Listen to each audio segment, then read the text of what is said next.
Hi there, welcome to the Tent News, where the truth comes to light and the stories everyone is talking about are brought straight to you. From shocking confessions and viral social media moments to real life mysteries and trending drama, this is the place where we uncover it all.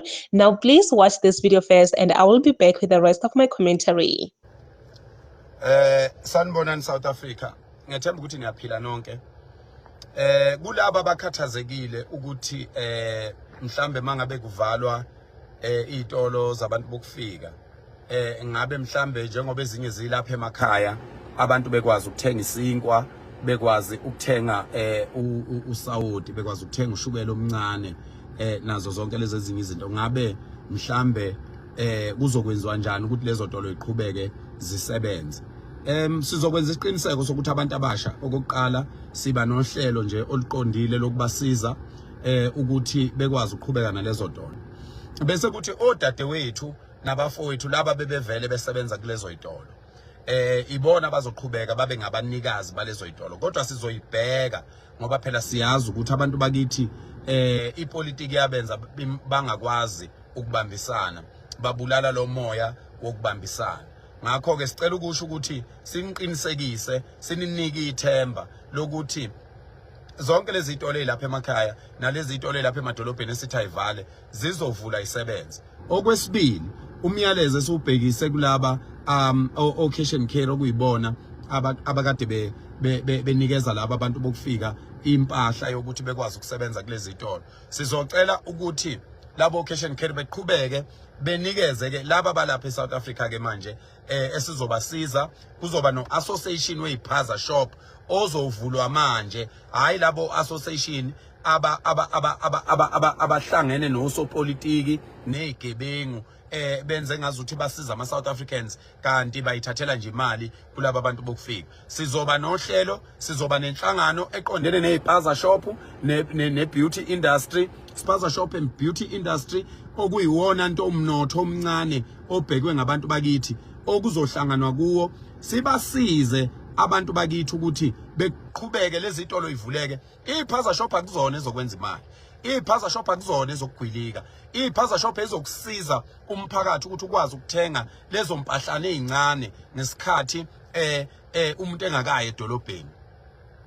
So ke cash and carry nama wholesalers lawa akade enikeza laba abantu bokufika lezi impahla ukuthi berane lezi ipaza shop ngemali encane, bebanikeza isitokwe ukuthi ngicela ungidayisele nasi isitokwe, wena uzothatha u20% kule sitokwe kuyilokhuza i-income isiphelele yonke ungakakhishwa indleko nani, wena uzothatha u10%. Sizocela ukuthi bekwenze lokho, uyabona, sizocela ukuthi bekwenze lokho, siqhubeke nakho. Uma bengakwenzi lokho, nabo cash and carry sizobavala nama wholesalers, sihambe siyofuna ifunding phesheya, sibuye sizokwenza umsebenzi wokuthi lelizwe lakithi aliye phambili. Ngakho ke cash and carry managers, cash and carry ne managers ama-mall nama owners of these buildings la kuhleli khona laba bantu, sicela ningaphazamiseki, sicela ningahlupheki, ningaze nikhathazeke.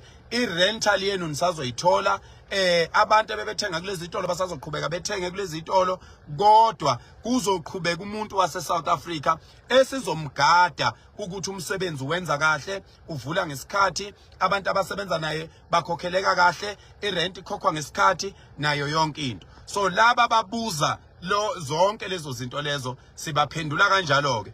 Kodwa uma ungafuni ukusilalela, uma ungafuni ukusihlonipha umuntu wase South Africa, uma ungakulungele ukubambisana nabantu bakini umuntu wase South Africa, uma ungakulungele ukuvuka ekseni usebenze into ebonakalayo umuntu wakithi, phuma uphele ezintweni esizikhulumayo, ngoba asisezokuncenga umuntu. Sifuna abantu base South Africa, fundani ukulalela, yemukelani ukuholwa. Asizukunihola ngendlela enithandwa ngayo nina. Awukwazi ukuthi uholwa kuphinde kube uwe oshoyo ukuthi holwa kanjani. Yonke lezi inhlambe ezithu kwabantu bokufika nayo yonke lento ekhulunywa la ku social media sicela nazi ukuthi akuthi ndiki akudikizi ngisho inqulu ngoba safundiswa thina ngomuntu safundiswa ngezwe safundiswa ngobudoda safundiswa ngokuthi umuntu uphathwa kanjani kahle safundiswa umoya omuhle safundiswa ukulwa safundiswa ukuvikela ayikho into esingayazi lelizwe sizolilungisa lelizwe sizolekelela abaholi bethu abasenkingeni abangazi ukuthi kufanele benze njani ngenxa yokuthi abantu bokufika sebekwazi ukugolozela ngisho amaphoyisa abantu bokufika bathenga amajaji bathenga amaphoyisa bathenga izikhulu zamaphoyisa benza yonke into lelizwe sizolulungisa sindawonye sisiza bona abaholi bethu futhi ayikho indawo esingeze ukufika kuyona khululeki ikwerekwere la ku social media linga create uzubone nje umuntu asuke kwelakhe izwe asaba ukuyiveza ubuyena a create a fake account ngoba nje ufuna ukuthuka abantu abalwela izwe lakho where do you draw that energy to even create a fake account just because you want to fight the people of that country? It is beyond your control now. It is beyond the leaders' control now. It's about us as abantu base South Africa. Abaholi bethu abatshela amazwe omhlaba ukuthi hayi ngane zakwethu lokhu kwabantu bokufika akusaphethwe yithi sekuphethwe umphakathi okuyiwona osivotele as ama leaders ase South Africa we are forced to listen to umphakathi. Guys, it is going down, okay? Like, it's really getting bad for foreigners living in South Africa because, wow, especially for those that are in the business industry, because Uphakela has actually promised the youth to say, we are going to help you, we are going to, he was basically talking about the business side, which we are going to fund you, like he's actually going to stand for the youth so that they have something to do for themselves. And for me, I think this is the best idea. If he can achieve this, then wow, like you cannot come here and tell me anything. If he can be able to achieve this one, we have actually solved 90% of the problems in the country because the youth are struggling, guys. Truly speaking, youth are struggling. They are not working. The unemployment rate, it is high. Like, it's really bad. And I feel like the reason why we experience so many things happening in the country, high crime rate, high all of these things is because the youth are actually not doing anything. And sometimes it's not about high crime rate. These young people taking those things that obviously they're being sold by these foreigners, they take them and they use them and destroy their lives. It's because they have nothing to do. They have nothing they can put their attention towards to. And if this project really succeed, it will really help a lot of youth out there.